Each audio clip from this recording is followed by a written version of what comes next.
श्री शिवाय नमस्तुभ्यम महाराज। पूजा करते समय यह तेरा गलती कभी मत करना, क्योंकि महाराज अक्सर हम लोग जब अपने घर में पूजा करते हैं तो हमसे ये 13 गलतियां जरूर होती है, और उसका परिणाम ये होता है कि हमें हमारी पूजा का फल नहीं मिल पाता है, और फिर दुख और परेशानियों का पहाड़ हमारे ऊपर टूट पड़ता है, और जो हम चाहते हैं वह हमको कभी नहीं मिलता। महाराज अक्सर अपने लोगों से कहते हुए सुना होगा कि हम तो भगवान को बहुत मानते हैं, उनकी पूजा पाठ भी बहुत करते हैं, पर जब भी हमारे जीवन में इतने दुख क्यों आते हैं? तो महाराज उसका एक सबसे बड़ा कारण होता है कि पूजा करते समय आप इन 13 गलतियों में से कोई भी एक गलती जरूर करते होंगे। तो अगर आप लोगों के घर में भी आपके साथ कुछ ऐसा ही होता है तो आप समझ जाए कि आप भी पूजा पाठ में ये 13 गलतियां करते हैं, और इन गलतियों को सुधारना से ही आपके जीवन से दुख और परेशानियां दूर होगी और आपका पूजा पाठ भगवान स्वीकार करेंगे। महाराज जब आप अपने घर में पूजा पाठ करते हैं तो आपकी सबसे पहली गलती यही होती है कि आप सही समय पर पूजा पाठ नहीं करते, या अगर दिया बाती करते हैं तो वह सही समय पर नहीं करते। महाराज अभी का अगर समय देखा जाए तो कई सारे लोग अपने घर में सुबह की पूजा 10 बजे, 11 बजे या 12 बजे तक भी करते हैं, और शाम की पूजा या दिया बाती रात हो जाने के बाद में घर में की जाती है। तो ये पूर्ण रूप से गलत है। महाराज सुबह की पूजा वैसे तो ब्रह्म मुहूर्त से लेकर सूर्योदय के बाद के समय के बीच में हो जानी चाहिए, पर अगर लेट भी हो जाए तो सुबह 8 बजे से पहले पहले आपके घर में भगवान की पूजन, उनको स्नान कराकर हो जाना चाहिए। वही शाम के समय की पूजा रात होने से पहले का जो समय होता है उस समय में हो जानी चाहिए, क्योंकि शाम को विशेष रूप से दिया बाती की जाती है जो कि रात होने से पहले ही की जाती है। तो जब शाम हो रही हो, रात होने वाली हो, उस समय के बीच में आप दिया बाती करें। महाराज अब आपकी दूसरी गलती की, जिस जल से आप अपने घर के भगवानों को स्नान कराते हैं वह जल सीधा ले जाकर आप तुलसी जी के पौधे में डाल देते हैं, पर आपको ऐसा नहीं करना चाहिए, क्योंकि आप उस जल से अपने घर के सभी भगवानों को स्नान कराते हैं, जिसमें शिव जी भी होते हैं। तो शिव जी के स्नान कराया हुआ जल कभी भी तुलसी जी में नहीं डाला जाता है, इससे दोष लगता है। इसलिए इस जल को आप किसी और पौधे या पेड़ में डाल दिया करें और तुलसी जी में अलग से जल चढ़ाया करें।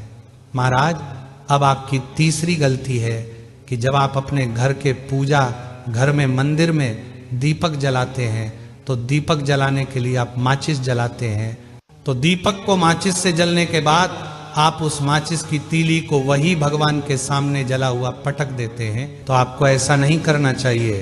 दीपक को जलाकर जली हुई माचिस की तीली को एक कोने में अलग से रखना चाहिए, वह भगवान के सामने नहीं पटकना चाहिए।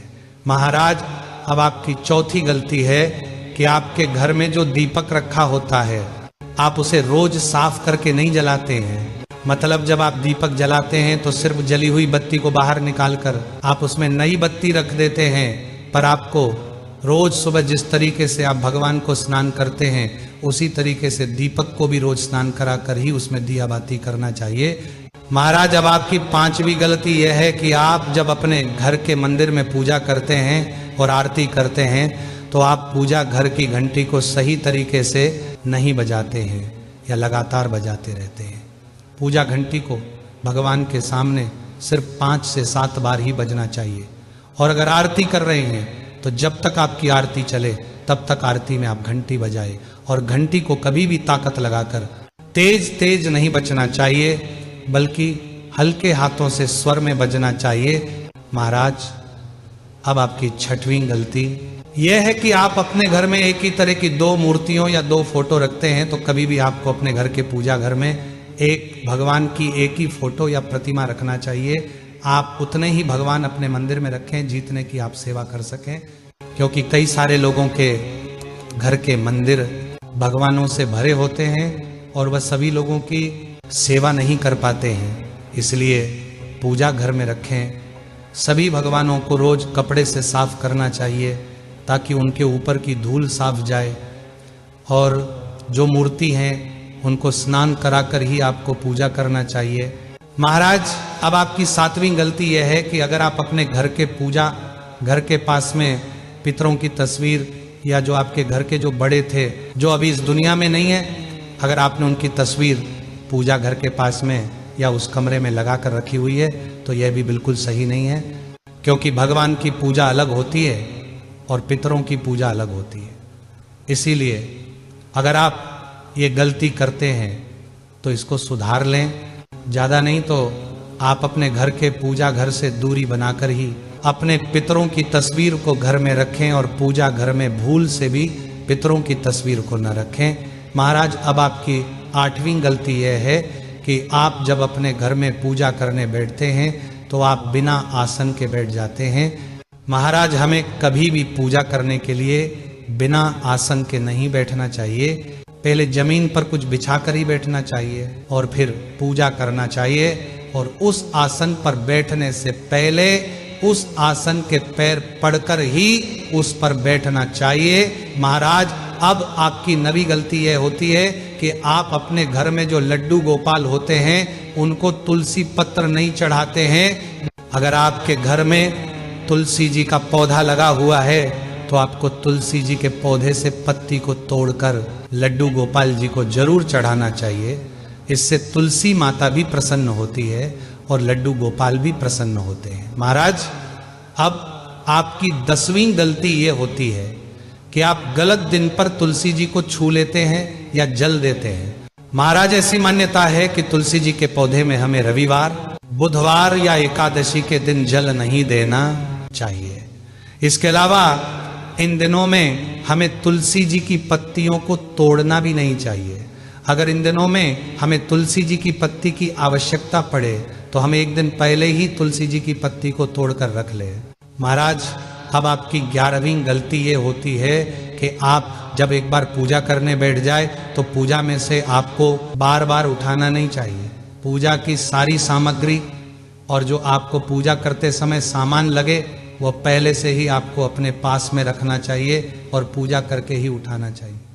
पूजा करते समय बार बार बीच में उठाना नहीं चाहिए। महाराज अब आपकी 12वीं गलती ये होती है कि आप सुबह पहले मंदिर जाते हैं, फिर अपने घर की पूजा करते हैं।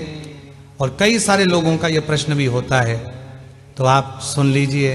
महाराज सबसे पहले सुबह उठकर स्नान करके अपने घर की पूजन करना चाहिए, उसके बाद फिर आपको मंदिर जाना चाहिए। हालांकि पहले मंदिर जाने में भी कोई परेशानी नहीं, पर घर के भगवानों को स्नान कराने के बाद, पूजन करने के बाद अगर आप मंदिर जाए तो ज़्यादा अच्छा रहेगा। महाराज अब हम बात करते हैं अंतिम और आपकी 13वीं गलती के बारे में, जो कि यह है पूजा स्थल को हमेशा साफ सुथरा ही रखना चाहिए। अगरबत्ती की जो राख होती है वो आपने देखा होगा कि भगवानों के सामने अपने आप बाद में गिर जाती है, तो उसको साफ कर देना चाहिए। या पूजा करते समय भी आपको भगवान के मंदिर में, भगवान के आसपास और भगवान के सामने वाली जगह में साफ सफाई रखनी चाहिए, क्योंकि भगवान के मंदिर में भी धूल लगती है और भगवान के मंदिर के नीचे भी धूल लगती है। इसलिए आपको उस जगह को भी निरंतर साफ करते रहना चाहिए। महाराज हमने आपको पूजा करते समय वह 13 गलतियां बता दी हैं जो कि अक्सर लोग करते हैं। अब ऐसा जरूरी नहीं कि आप ये सभी गलतियां करते होंगे, हो सकता है कि आप इनमें से कोई एक गलती करते हो, 2 करते हो, 5 करते हो या 10 करते हो। तो आप इनमें से जो भी गलती करते हैं उस गलती को सुधारें और फिर चमत्कार देखें। बाकी अगर अभी भी आपके मन में पूजा करते समय या पूजा पाठ से जुड़ी हुई कोई भी परेशानी है तो वह आप हमसे कमेंट करके पूछ सकते हैं। और आप हमारी यह वीडियो कहाँ से देख रहे हैं कमेंट में ज़रूर बताएं। श्री शिवाय नमस्तुभ्यम। महाराज